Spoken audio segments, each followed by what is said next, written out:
नमस्कार। आप सभी का एक बार फिर से स्वागत है हमारे चैनल धार्मिक सार में। आज सुनेंगे मोहिनी एकादशी की व्रत कथा। धार्मिक ग्रंथों में मोहिनी एकादशी की तिथि अत्यंत शुद्ध और पवित्र मानी गई है। इस दिन एकादशी का व्रत उपवास रखने से पूरे वैशाख मास के दान पुण्य का फल मिलता है।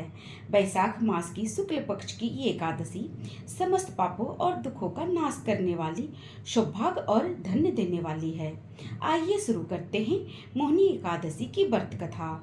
एक समय की बात है, सरस्वती नदी के तट पर भद्रावती नाम की एक नगरी में धूतिमान नाम का चंद्रवर्षी राजा राज करता था और उसी नगरी में धन्य धान्य से संपन्न बहुत पुण्य करने वाला एक धनपाल नाम का वैश्य रहता था। वह अत्यंत धर्मात्मा और विष्णु भक्त था। उसने अनेक नगरों में भोजनालय, प्याऊ, कुएं, सरोवर, धर्मशाला आदि बनवाए। सड़कों पर आम, जामुन, नीम आदि अनेक वृक्ष भी लगवाए। उस धनपाल नाम के वैश्य के 5 पुत्र भी थे, सोमना, सद्बुद्धि, मेधावी, सुकृति और दृष्ट बुद्धि। इनमें से 5वां पुत्र दृष्ट बुद्धि महापापी था। वो पितृ आदि को नहीं मानता था। वह दुराचारी मनुष्यों की संगति में रहता, जुआ खेलता, पर स्त्री के साथ भोग करता और मदिरा का सेवन भी करता। इसी प्रकार अनेक कुकर्मों से वो अपने पिता के धन को नष्ट करता रहता था। इन्हीं कारणों से त्रस्त होकर उसके पिता ने उसे घर से निकाल दिया। घर से बाहर निकलने के बाद वो अपने गहने कपड़े बेचकर निर्वाह करने लगा। जब सब कुछ नष्ट हो गया तो बेश्या और दुराचारी साथियों ने भी उसका साथ छोड़ दिया। अब वो भूख प्यास से अति दुखी रहने लगा। उसका कोई सहारा नहीं था, इसलिए उसने चोरी करना सीख लिया।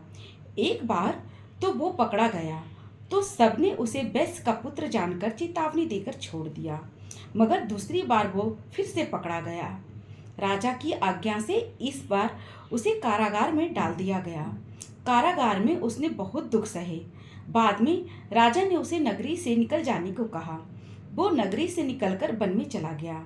वहां वन में पशु पक्षियों को मारकर खाने लगा। कुछ समय के बाद वो एक बहेलिया बन गया और धनुष बाण लेकर पशु पक्षियों को मारकर खाने लगा। एक दिन भूख प्यास से व्यथित होकर वो खाने की तलाश में घूमता हुआ कौटन्य ऋषि के आश्रम में पहुंच गया।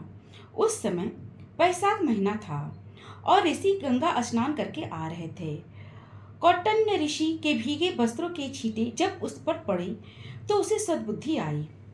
वह कौटन्य ऋषि से हाथ जोड़कर कहने लगा, हे मुनीश्वर, मैंने जीवन में बहुत पाप किए हैं।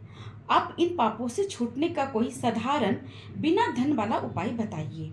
उसके दीन वचन सुनकर मुनि ने प्रश्न होकर कहा, तुम वैशाख शुक्ल की मोहिनी एकादशी नामक एकादशी का व्रत करो, इससे तुम्हारी सारे पाप नष्ट हो जाएंगे। मुनि के ऐसे वचन सुनकर वह बहुत प्रसन्न हुआ और उनके द्वारा बताई गई विधि के अनुसार उसने व्रत भी किया। इस व्रत के प्रभाव से उसके सारे पाप नष्ट हो गए और अंत में वो गरुड़ पर बैठकर विष्णु लोक को चला गया। अतः इस व्रत से मोह आदि नष्ट हो जाते हैं। संसार में इस व्रत से श्रेष्ठ कोई व्रत नहीं। इसके महात्म को पढ़ने अथवा सुनने से 1000 गौदान का फल प्राप्त होता है। इस एकादशी की कथा वैशाख मास में दान करने के समान है, इसलिए हर मनुष्य को यह व्रत कथा पढ़ने या सुननी चाहिए। तो ये थी मोहिनी एकादशी की व्रत कथा। आपको यह कथा कैसी लगी कमेंट करके जरूर बताएं और साथ ही मेरे चैनल धार्मिक सार को सब्सक्राइब करना ना भूलें। धन्यवाद।